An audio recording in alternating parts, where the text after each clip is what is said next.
Hey, I'm Leah D'Amelio with Mahalo Daily, and we're here on the red carpet at the 2009 Cinema City International Film Festival.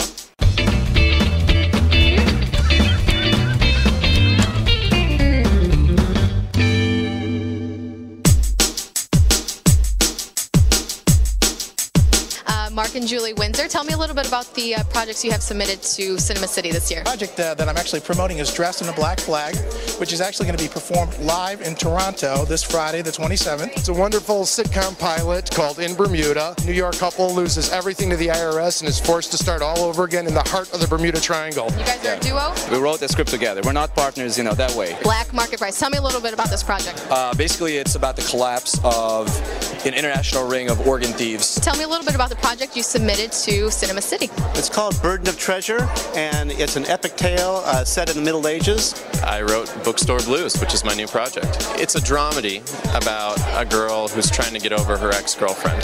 Chris Cannoli, holy cannoli! Okay, I decided to write a short screenplay because it's a true story called Barack O'Lantern. A right-wing Republican at our coffee house decided to dress up as Barack Obama on Halloween, when all of a sudden, being Barack Obama was a lot more extraordinary event. Instead of making fun of him, he got so much public attention. Tell me about the project you have in the festival tonight. Well, it's a feature-length script. It's called Pulp Science Fiction. Basically, pulp fiction if it was done as a horror movie. It's called Enemy Combatant.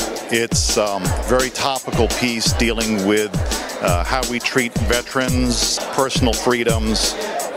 So it's right in what we're needing to talk about these days. Kevin West, yet another writer here in the festival. Congratulations on being accepted here.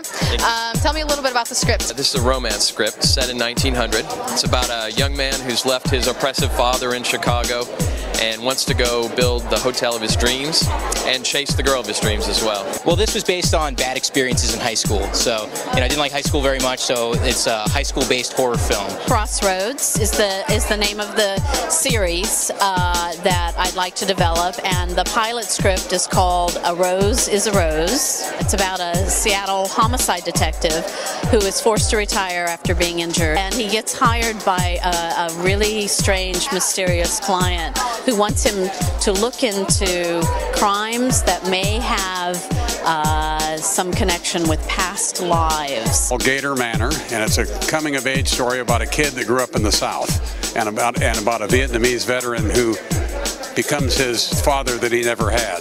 One of the feature finalists, Annie Ryan, in the Cinema City Festival. Congratulations on being here. Tell me a little bit about the project you submitted.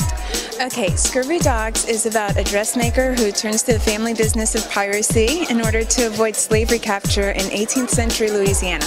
It's a feature screenplay, and it's called Borders, and it's about a Texan housewife who goes to the border of Mexico and crosses paths with traffickers and discovers a secret which threatens to destroy her family. The script is entitled Saint by Numbers.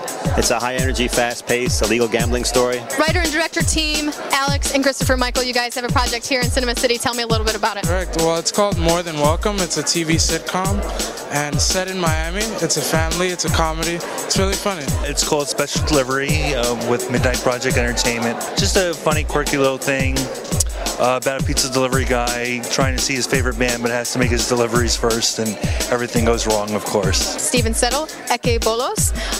Tell me a little bit about this story that you wrote. Well, it was inspired by the events that happened in 1974 in Greece in the last days of the military junta, the dictatorship over there. And I was there when the junta fell. You were there? You were living there at the time? I was over there as a student studying. Oh, okay. In the drama category, Cinema City, Patrick Cadis. Tell me about the project you have in the festival.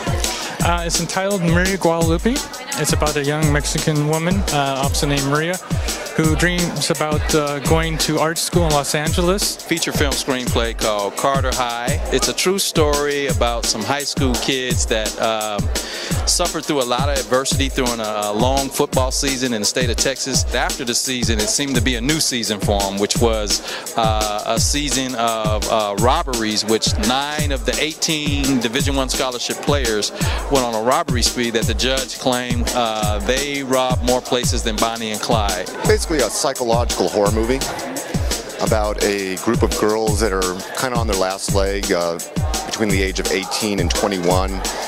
Instead of being an a halfway house. They go to this manor where they can live in a social, structured environment. And along the way, they have to deal with a serial killer. Tell me a little bit about why you're here tonight supporting Cinema City. Well, because I think it's a really good cause, and I'm the goddess, and I'm supposed to help people. Tell us a little bit about what you're working on these days. What am I working on? Okay, well, I have a new album called Buy This Again, Pigs, and also I'm working on a reality show. But first I have to get arrested drunk driving with Paris Hilton. What brings you here tonight? Just supporting your fellow actors and filmmakers? Yes, I'm supporting everything. I love the Oscars. I love the film. I love anything that has to do with charity too, and we're here to support everything. All right, I'm here now with Kat Kramer at the Cinema City International Film Festival. Kat, thank you so much for being here tonight. Tell me about how you found out about the festival. Well, I've been involved before, and I actually presented last spring at the other Cinema City festivals, so lucky for me, Suzanne asked me to present tonight. So I said instead of going to the Oscars, I'm going to come here and present, because I want to be involved with, this is the first year of an Oscar gala with the film festival, and I think it's great to be on the ground floor of something that's just getting started. So yeah, I really wanted to be here to support the filmmakers, and I'm presenting the award for Best Screenplay, and I always say it starts with the script, it starts with the story, so I'm honored to be able to be a part of that. It's a wonderful event, and it's my first time because Kat has been coming for a couple of years now, so I'm delighted she's doing this. It's always good to have a quality event. No, it's really nice to see the community supporting something like this and seeing it grow over the years.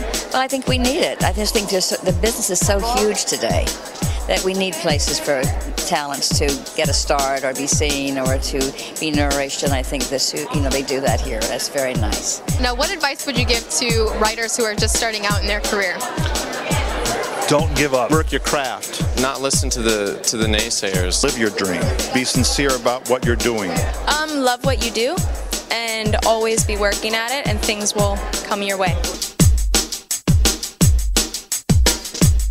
Well, that's a wrap for Cinema City. Good luck to all the finalists in this year's competition. For Mahalo Daily, I'm Leah D'Amelio. We'll see you next time.